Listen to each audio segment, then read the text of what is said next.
This is RTV6 News at 7, working for you.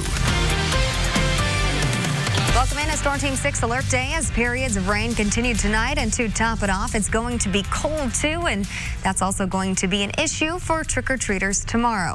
Thank you for joining us. I'm Amanda Starantino here with Kyle Mounts. And you know, pressure's on. Trick-or-treaters are ready to go out tomorrow, but it was chilly today. Chilly today is going to be a whole lot colder, though, tomorrow as the kids get ready to head out. So they may need to accessorize a little more, layering up. Coat to the costume. Yeah, maybe you can work that under the costume as we go into tomorrow evening. Right now, we've had some rain around, getting a little bit of a break. Still a few of those showers hanging out around Liberty and Brookville, but we're going to have a few more light rain showers moving in as the night goes along. Right now, you can see the very low clouds, some foggy conditions out there. Temperature in the lower 50s in Bloomington. We got a front hanging out across the area. That's also keeping temperatures in the 40s elsewhere. 48 in Indianapolis, 49 right now in Muncie. Fortunately, the wind not too much of an issue for us. It is out of the north and northeast, but generally less than 10 miles per hour. About 24 hours from now, it's going to be a heck of a lot stronger. Out there this evening, temperatures are going to hold pretty steady. Upper 40s may come up a degree or two, and a couple of isolated showers with that light northeast wind. But tomorrow evening, as we get ready for trick-or-treating, we're going to have those wind gusts over 30 miles per hour. Not only some rain showers, but I think we're going to have some snow showers mixing in. We'll take a closer look at that hour-by-hour forecast in just a few minutes. And RTV6 is working for you, clearing up confusion that impacts people living near Butler University, as well as students and faculty walking over to campus. We are hearing from people tonight who are not aware of a parking policy that is resulting in tickets for parking on a public street. RTV6's Nicole Griffin is finding out what you need to know in order to save you some money. If you're a student who attends Butler University or a faculty member and you do not live here in the Butler-Tarkington neighborhood, you are not allowed to park on the residential streets. Signs like these you see here are posted near campus. We're hearing from one woman tonight who says a family friend visiting her home who also attends the university recently got a ticket. Maybe people have had issues in the past. Krista Smith says not everyone who lives in Butler-Tarkington is aware of the university's parking policy when it comes to residential streets. It does seem a little odd to me that you can't park on a public street. But we found out the parking regulations are not new. In 1989, the city of Indianapolis asked Butler to create and enforce a policy that prohibits students and faculty from parking on residential streets. The policy is an effort to keep the traffic Butler draws in out of local neighborhoods so residents have places to park. But signs about the parking policy are only on streets a block from campus. And Krista says she had no idea. There's plenty of parking on my street. It was really frustrating, especially because he's not just parking, he's not parking all the time. He actually, when we go on vacation, he stays here at my house. He watches my dog. He comes over and plays video games with my son when he's home. So it's not just that he's parking here and going to school. You know, he's a guest of ours also. So it was a little frustrating. If students or faculty live in the Butler-Tarkington neighborhood, they can get a free resident pass and won't get a $25 ticket. But if they don't live in the neighborhood and have a pass to park on campus, they must park on private property when visiting homes in the area. A university spokesman says they receive calls often from residents near 46th and Sunset who are upset about students parking in front of their homes. Working for you on the north side, Nicole Griffin, RTV6.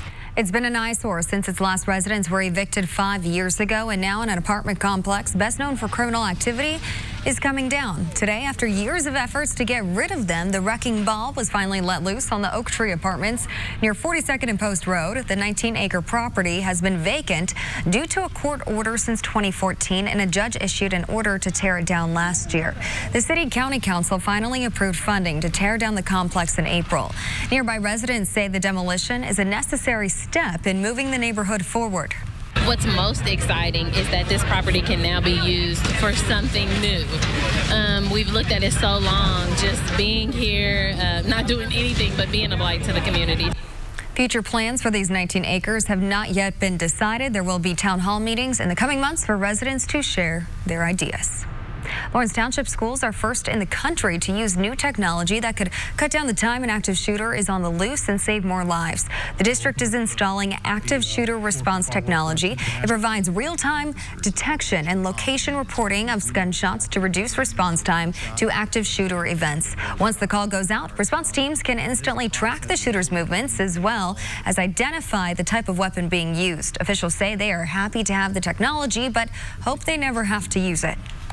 Our collaborative goal is to prevent a critical incident, a school shooting, to make that not happen because we're target hardening our most vulnerable populations in our schools. When an incident does occur, however, we must be prepared. And our goal at that time is to reduce and to minimize the devastation, the damage to our students and staff members and their families. The technology is a partnership between the school district, Lawrence Police, and a company called Body Worn by Utility. They hope to expand the systems nationwide over the next several years. E-cigarette company Juul is once again under fire, this time facing a lawsuit from a former executive. The suit claims Juul knowingly shipped out 1 million contaminated e-cigarette nicotine pods earlier this year. ABC's Trevor Alt has the details from New York. Today, Juul is facing explosive new allegations detailed in a lawsuit filed by one of the company's former executives. Siddharth Breja was once the senior vice president of global finance at Juul, and he says despite him raising concerns about more than 1 million allegedly contaminated Juul pods, the company shipped them out anyway, then fired him in retaliation for whistleblowing. The lawsuit claiming company leaders frequently responded to concerns about health and safety by quoting then CEO Kevin Burns, who allegedly said, "Half our customers are drunk and vaping like expletive. Who the expletive is going to notice the quality of our pods?"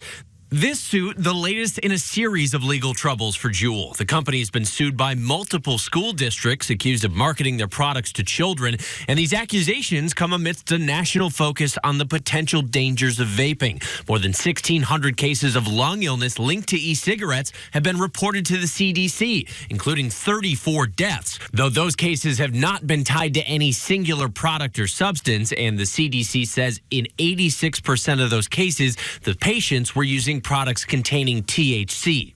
Today, Juul responding to this new lawsuit in a statement saying Mr. Breja's claims are baseless. The allegations concerning safety issues with Juul products are equally meritless. The American Vaping Association is coming to Juul's defense, saying any contaminants of major concern have been found in marijuana cartridges, not any nicotine vaping products. They say it would be a mistake for any adult smoker to be scared off by what they call intentionally vague accusations by a single former employee.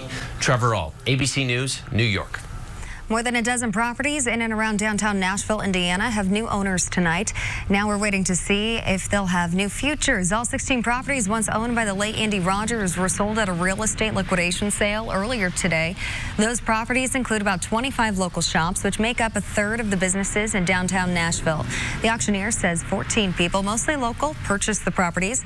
No word yet on what they plan to do with those properties. Defying White House orders, an Army officer serving on President Trump's National Security Council testified to impeachment investigators, and what he said could add fuel to the fire. Plus, if your teen takes birth control, she might exhibit some very confusing behaviors. We'll explain a bit later. RTV6 is working for you.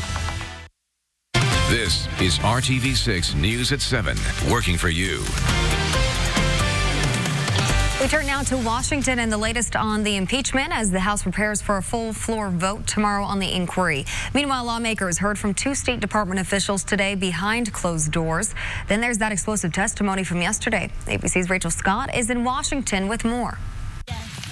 As the impeachment inquiry expands, new questions are surfacing about how the White House handled the controversial call that triggered the congressional investigation. If the White House has more details about that phone call, they need to give it to us immediately. Some Democrats believe there is still more to learn about that July 25th phone call where President Trump urged the leader of Ukraine to investigate the 2016 election interference and his political rival Joe Biden and his son Hunter for corruption. The White House releasing this 5-page rough transcript that President Trump described as the transcript of the actual call, word for word. Listening into that call, Lieutenant Colonel Alexander Vindman, a top White House Ukraine expert. The New York Times reports in his 11-hour bombshell testimony, Vindman, a decorated Army veteran, told lawmakers behind closed doors ellipses in that transcript signaled missing details, which he tried but failed to get added back in. Vindman, part of the National Security Council, reportedly claimed the Ukrainian leader made an explicit reference to the energy company Biden's son was a board member of, and that President Trump stated there were recordings of Joe Biden discussing Ukraine corruption. I've read the transcript, and if you add his corrections in, it doesn't change anything for me. But House Speaker Nancy Pelosi pushing forward with a full vote by the House expected tomorrow on a resolution laying out the next steps in the impeachment process, setting the stage for a showdown. Speaker Pelosi has initiated a bizarre process. She began it with a press conference instead of a proper vote of the House. The resolution is expected to lay out procedures for public hearings. And that resolution will launch a new phase of this impeachment inquiry. We know House Democrats are looking to push this ball forward. So far, they've spoken to at least 10 people. Now they're looking to talk to 2 White House officials and former National Security Advisor John Bolton. Rachel Scott, ABC News, Washington. New wildfires raging out of control in Southern California. It erupted this morning near the Ronald Reagan Presidential Library, and it's being called the Easy Fire, and it's threatening thousands of homes in Simi Valley. People are using buckets, trying desperately to douse those flames, scrambling to get themselves and their terrified animals to safety. It's very windy and smoky, but you just do it, you know. We grabbed the trailers and took off. The flames are being fanned by what the National Weather Service calls the strongest wind event in more than a decade. They have issued an extreme red flag warning with gusts already nearing 80 miles an hour. That's powerful enough to knock over big rigs on freeways. The dangerous conditions are intensifying concerns about other infernos burning in the state. Firefighters are still trying to contain the Getty fire in Los Angeles. And in Northern California, the Kincaid fire has already destroyed 76,000 acres and 86 homes in wine country. Facebook is using artificial intelligence to fight for women's safety. This includes preventing revenge porn, which has a disproportionate impact on women. The social media company launched a pilot program in 2017 where images are securely submitted. Digital fingerprints are then created of the files, which prevents them from being shared by other users. Facebook said it wanted to do more, so it developed AI tools to detect images and videos shared without the subject's permission. This allows files to be deleted without anyone having to report them. In the U.S., that includes nude images and videos. Facebook said it partnered with domestic violence experts in its initiatives. Coming up, a possible new workout method for your consideration. Call it the sweat and swear routine. We'll tell you more after the break. And tomorrow we're going to have some more rain showers around central Indiana, but also the potential for some of the first snowflakes of the season. We'll talk about how that could impact the trick-or-treaters. You're watching RTV6 News at 7. Board fitting and test walk at the Good Feet store.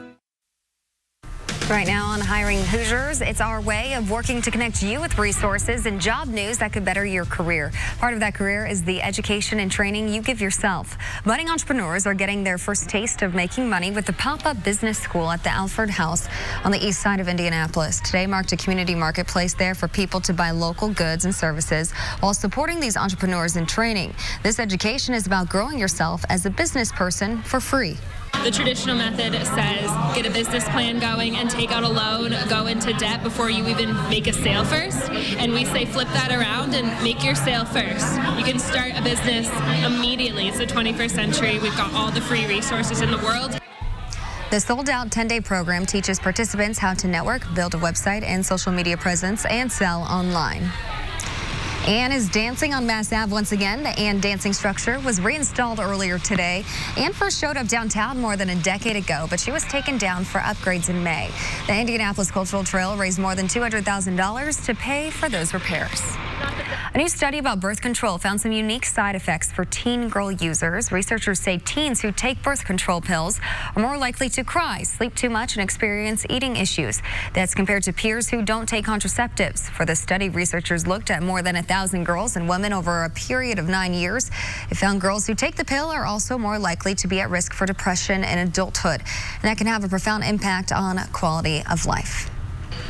Here's a tip that might help you take your workouts to the next level. Try cursing. Researchers in England tested athletes and their potty mouths. They found that when riding a bike, those who swore had increased power and strength. And then they had people squeeze on one of those hand vice things. Again, when the curse words flew, people were able to squeeze longer and harder. The researchers say swearing triggers an emotional response, which can mask pain.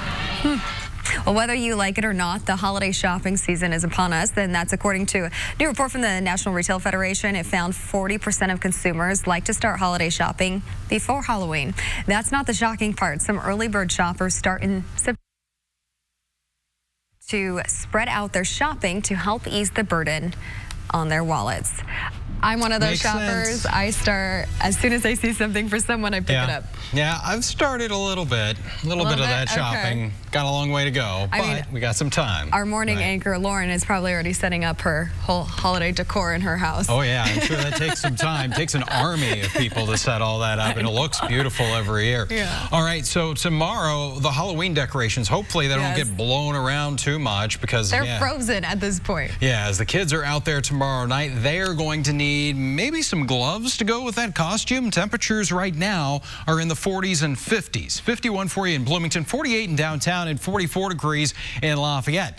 Look at what's back to the west, though. We've got temperatures in the 30s, right around the freezing mark in Des Moines and Minneapolis. Also an area where we've got winter weather advisories, as they're expecting possibly 2 to 4 inches of snow, and that will sneak into the Chicago area. Right now, that band of snow through portions of Wisconsin back into Iowa. We're kind of in between right now. We've got some more rain on the way, and yeah, we are going to get in on some of that snow activity as well. Not going to see the 2 to 4 inch amounts, though, like they will back to the west. At this point, the round of rain is pushing over into Ohio, so we'll dry out a little bit. Some scattered showers overnight and temperatures upper 30s in Park County and Rockville. Most of us lower to middle 40s. Notice it will be a little warmer as we work our way to the south and east.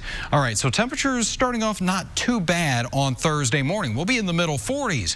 But we're not going to warm up from there. We're actually going to get colder as the day goes along. Temperatures will be into the lower and middle 30s as kids are heading out there to get ready for trick-or-treating. And on the flip side, those winds are going to increase out of the west around 25 miles per hour.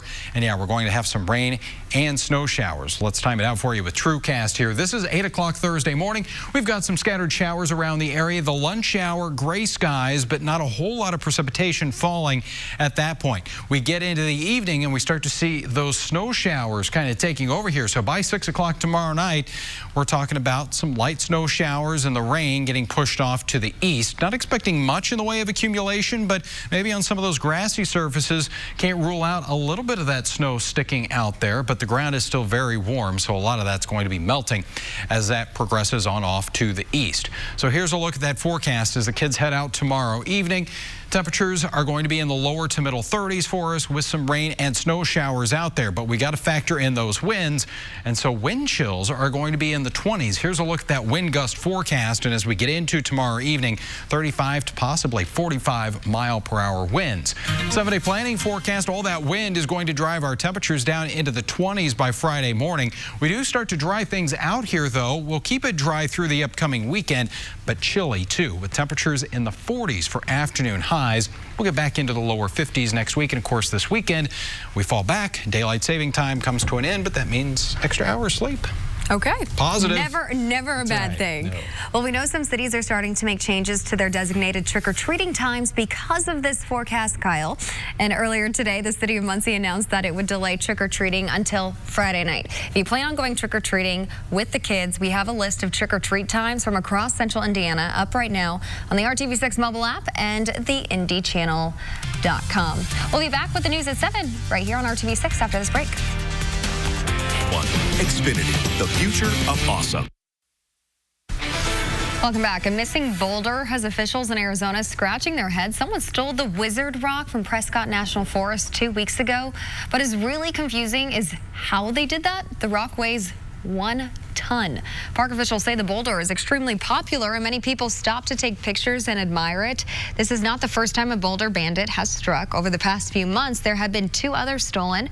Park officials say the rocks range from 750 to 2,000 pounds. They would obviously have had to remove it with heavy equipment. So, wonder what happened there.